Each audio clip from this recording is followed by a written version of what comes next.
Kalingan niyo po yung naging post na ito na ganito yung proseso dyan po sa Kongreso ni Sas po, Congressman.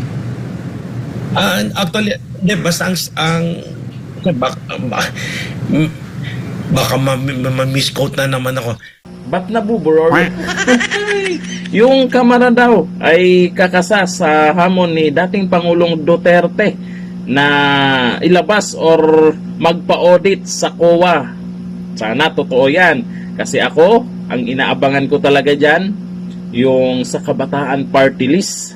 Kasi may mga sabi-sabi na ginamit daw sa ganon, sa kaliwa, sa kanan, sa kaliwa, sa bundok, ganon, ginamit daw sa mga ganyan. Mas maganda po ay yung inaabangan po ng taong bayan ay ilabas po talaga nila para walang duda-duda at magkaalaman kung sino talaga yung buhaya sa gobyerno. Panoorin natin. May ulat tayo handang buksan ng Kamara ang kanilang libro sa Commission on Audit para masuri kung paano ginagamit ang pondo ng bayan. Yan ang sagot nila sa hamon ni dating Pangulong Rodrigo Duterte. Si MJ Mondihar magbabalita. Hinamon ni dating Pangulo Rodrigo Duterte ang Kamara na buksan ang kanilang libro sa Commission on Audit. Ito'y para magkaalaman kung paano ginagamit ang pera ng bayan na dumadaan sa mababang kapulungan. Diin ng dating Pangulo, hindi ino-audit ang Congress. You have never heard of a red flag hoisted in the premises or in the territory of Congress. Not once, not twice, not at all. sa panayam sa SMNI, sinagot ng liderato ang hamon ng dating presidente. Well, ang House of Representatives po ay handa na magpa-audit, and as always, sinabi ko na rin po ito a few days ago na yung House of Representatives is not exempt from any audit procedure being done by COA. Katunayan, ayon kay Congressman Dalipe, kumuha raw siya ng latest COA certification ngayong buwan na nagsasaad na walang lapses ang Kamara sa fund utilization.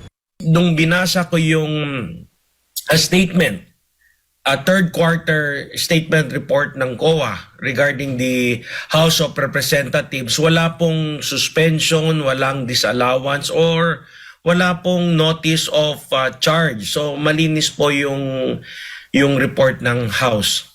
Samantala, sinagot rin ng Kamara ang tanong ng Foreign Relations expert na si Sas Rogando Sasot hinggil sa issue ng extraordinary funds.